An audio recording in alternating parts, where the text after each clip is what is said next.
Ooh, that's some serious music, Moletrap. It's gotten serious here. We just saw MC get knocked out of the GSL, man. Some serious business now. S just got real. I guess so. What do you know? It's been a rough day for Protoss. Yeah, we saw. Been a good day for MVP though. Yeah, yeah, not it has. the player, the team. Yep. SC, their well, new. He's probably having a good day too somewhere. Their new acquisition, beating Revival, and now Monster, one of their up and coming players, I guess, Yeah. beating MC. Well, MVP, the player, is probably just like rolling around in his piles of money right now. Like, this feels so good. Match 4 today. We're going to have Zenex Kyrix, one of the few Zenex players left in the GSL. A very aggressive Zerg. He has been around for a long, long time. And he was in Code S for a long, long time. Finally got knocked down to Code A. He's going to have to try to fight for his right to party in the GSL and survive. Mostly survive. Maybe party a little bit, but mostly survive. And he's going to have to play against the other player. Well, let's talk about Kyrix more. You know, Kyrix, he's a fun player to watch. I've always enjoyed him. He became famous for being one of the first Zergs to do the high economy baneling aggression, but he's going to have to beat this guy. Yeah. It is GuMiho from the team FXO. Now, correct me if I'm wrong, wasn't GuMiho, didn't he used to play random? Or is that someone else? That. Yeah, I believe that's true. I believe that's true. I thought he used to be random, and he switched over to Terran full time now. Yep, that's right. Because he was random and then he chose a race, whereas we had Guinea Pig on MVP, who was Protoss and then became random. And then we have Random King, otherwise known as Startail Superstar, who's just random. Sometimes he's Zerg. All the time he's crazy. Sometimes he wears a cape. I think but we'll see him tomorrow. I think he's going to be. I think he was random. Now he's full-time Zerg, I believe.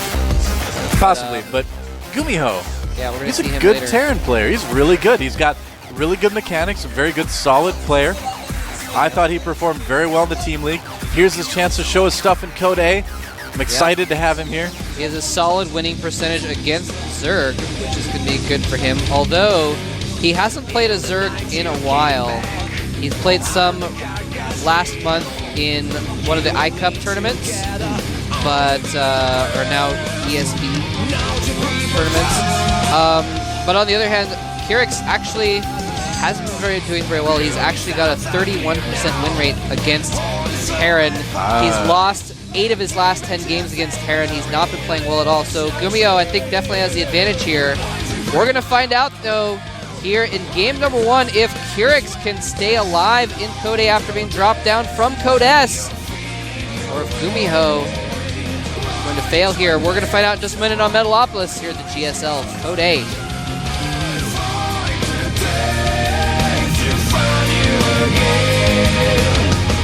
All right, at the 2 o'clock position on Metalopolis, we have our player, played Zerg from the team Zenex. Very aggressive Zerg player. We'll see if his aggression can win out today.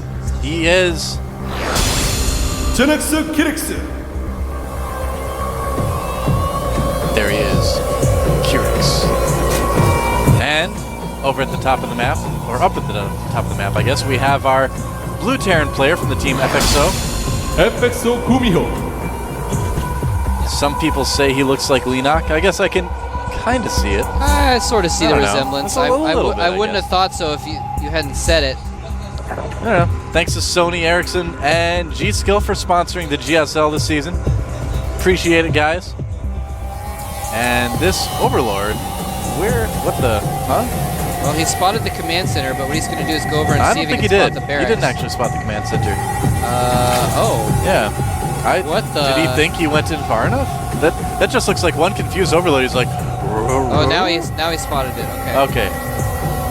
And GuMiho doesn't know the Overlord is there. I guess, players today just decided not to use the old trick of checking for the Overlord to I don't know, man. Position. I don't know. I don't know if it matters really anymore. Well, it doesn't matter because GuMiho is actually going to fly his Overlord in. Yeah. Going hatch first. Now, actually, I wonder if it's going to make him think that he's at the 9 o'clock position from the direction the Overlord came in. Well, if he had done that, the Overlord wouldn't have gotten there quite so fast. So I don't know if that'll really work. I think Mori's just trying to use that open space behind the base that you can kind of abuse to keep your Overlord safe. They're just going to check when the expansion gets taken, all that. Because at that position, 12 o'clock is the only place you can hide air units back between the two bases. Can't do that at the other bases. That is true. Yeah, might just decide to move around. Definitely doesn't want to lose it to Marine or anything. Pool's going up for GuMiho, for Kyrix rather. I'm a little bit worried for Kyrix because I feel like his style of play doesn't really work too well anymore against Terran. Like Terrans have played against, Baneling, Zergling aggression, and a lot of other kind of basic stuff that Kyrix does long enough that it seems like it's easier for them to respond to it. So unless Kyrix has kind of some new stuff we haven't seen before, I'm expecting GuMiho to do pretty well. Now, one thing that Kyrix did spot, by the way, with this Overlord as it was running around, is he did spot the gas. So he knows that something is coming. It's going to involve gas. Wow, nice micro by GuMiho, taking down one drone already. And he actually, I thought he was going to get the Marine away, but he doesn't. Doing a little bit of damage to those other drones. I think it's just going to be a Reactor Hellion expand for GuMiho. Yep. Very good indeed. Now, here's the thing. Kyrix, he actually got a crazy amount of drones in between all of that. He is actually all the way up to... Actually, well, he stopped making drones at this point, but he's up to 18 drones. But he droned up. I didn't actually see what number it was on, but I think he squeezed in a couple drones before his pool and after. So he's got a pretty good economy going, is I guess what my point is here. Ah, yeah. Oh, that's good. You can make Banelings faster that way. Yeah. I mean, he also did that because he scouted there was only one barracks, so he knew he didn't have to worry too much very early on. I kind of feel like we're going to see GuMiho move into some mech play. Just from the way his buildings are arranged, I'm kind of wondering, although he hasn't taken a second gas quite yet, so I could be wrong. Yeah, he's getting sim. Never mind, I'm wrong. I'm wrong, Moltrap. It's okay. It's okay. That's right. A little bit of scouting coming out from these Hellions. They're going to just poke in, see what they can see. Positioning of Kyrix's units and Spinecrawler. Oh, so that's what a Zergling looks like when it dies close up. Thank you, Legend. You've never zoomed in on a Zergling before? I guess I have. Not a dying one. Maybe it's just a morbid curiosity of mine. Well, Legend's a Terran player, so he's like, I'm sure. We'll have to see if we get to see any of his picks later this season. Ro32 going up in the background for Kyrix. Yep. It's pretty smart because he doesn't know how many Hellions are coming out here. He doesn't quite know that. He wants to be a little bit safe. His Spinecrawler's in a bit of an odd position, too. It tries to block it off with the Queen, but he doesn't do it. Oh, a lot of Zerglings, or a lot of drones, rather, are going to die to these Hellions. And he's going to get into the main, too. Oh, disaster striking early for Kyrix. Wow, he's up to 14 drone kills, 16 drone kills, 17. Oh, that's just hard to watch. And that's why he got the Roach Warren to stop this from happening, but he didn't actually get it out in time. He got it pretty late, and he paid the price, and that Spinecrawler was not in a good position either. Look at it, it's down kind of to the very southwest of the hatchery. Oh, it does take out the Overlord there. Tried to do a little scouting. But yeah, I mean, if we get a shot in the natural, you'll see that the Spinecrawler, where it's normally closer to the ramp, is a little farther down. Denied. Wow. Things not going well for Kyrix. Very quick there by GuMiho. That's actually something that a lot of Terran players don't pay as much attention to as they should. That's true. That's actually true. So Speedling's moving out, trying to catch these Hellions again. Yep. But Kyrix got down to 17 drones at one point. He's now drawn back up to 22, but not a very good place for Kyrix. Starport on the way now for GuMiho as well. Gonna move that factory down to the low ground to create a bit of a wall. Always important to have that at your natural on a map like that. And I don't think he's gonna be able to get in and do too much damage with the Hellions at this point, though. No, definitely not. I think what we're gonna see GuMiho do is he's getting down. Yeah, he's getting down 3 reactors. He's putting a starport on his other reactor. What is Kyrix doing? Sorry, I'm sorry to distract you there, but he's sending his roaches up towards the natural, leaving just Lings and Queens and Spinecrawlers to defend against those Hellions. I don't know what he plans to accomplish with this. I don't know either. Just wants to put on some counter pressure, I guess.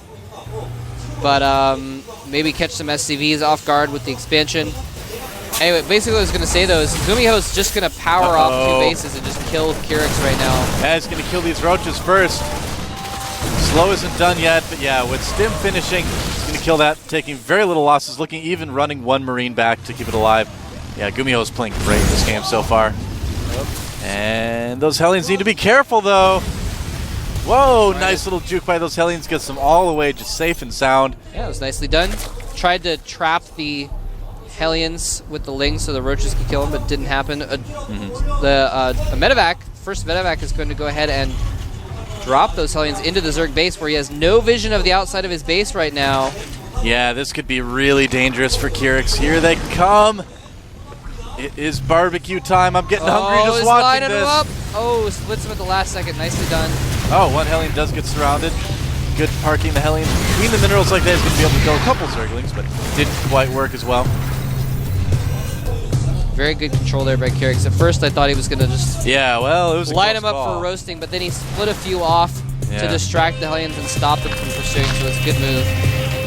What is the worker count right now? Let's check that out. It is even at 44 to 45, which is not technically completely even, but it's about even. Well, it's pretty much even. Not a position that a Zerg player really wants to be in. You want that worker advantage over your Terran opponent. Kyrix is trying to take his third. You can see on the mini-map down there. Yeah, but here comes that push. Like I said, GuMiho is just going to power off 2 bases and just go kill him. Yep. I don't think he has anything to do about this unless he lands all those Banelings perfectly. Here they come. He's got a micro. Oh, he lost the splitting by GuMiho, but a few Marines do end up living out of it. More Banelings morphing right now. Are they going to be enough? Medevacs are making a big difference here. He has some micro again, targeting down those Banelings. You can see that manually right-clicking on them. It's always, you know, I don't know if he has enough to win right here. Well, maybe he does actually now, with the reinforcements coming in. There's a couple dozen Zerglings about to pop out, but they're just going to run piecemeal into this army. Well, kills the Baneling Nest, picks them up. Wow. Drop them right in the main. And the real key here is that 9 Marines are being produced right now. He's doing 9 production. What would that be? 10. I know it's septuple, octuple. What would be 9?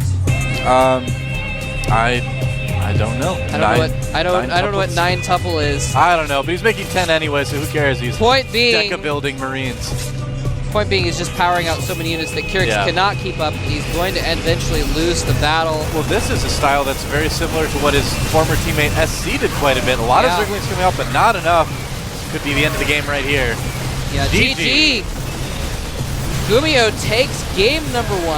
Yeah, playing really well. Yeah, the Towel Terran, I forgot.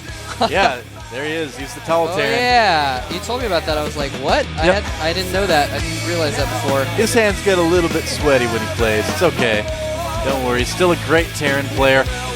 Played really well. Yeah, not a lot Kyrix could do. He made some questionable choices in that game, but you know what? I love watching Korean players micro against Banelings because you actually see them, you know, right-clicking the Banelings and then right-clicking to move and all that.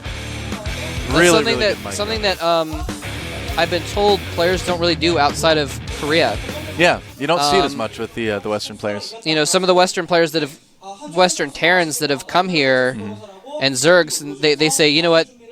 Outside of Korea, they don't do that. They don't actually target the Banelings down. And here, people are surprised when they go on the ladder and they see people actually targeting down Banelings. I remember distinctly Happy Zerg saying that when he lived here. He was playing on the ladder and he was like, I can get away with like 4 or 5 Banelings on the European ladder, but here I need like, you know, 8 or more because the Terrans all target them down while they're running away. Yeah. Because the, you know, common style to stutter step microing in the West is just click and then stop move, click, stop move. But here it's like click, right click, right click. It's a little bit more complicated. You have to move your mouse back and forth, but sure works wonders when it works. It involves a little bit more eliteness, but it pays off if you can pull it off. So Kyrix has not been performing well in a long time. He's really struggled in Code S. He's dropped down from Code S. Now here he is in Code A. He's 1 game away from being eliminated from Code A altogether by GuMiho. We're going to find out in just a moment on Terminus if Kyrix is going to keep himself alive or if GuMiho is going to advance to the round of 16 here at the GSL Code A. I am Moltrap. With me is Doa. Let's get into the game.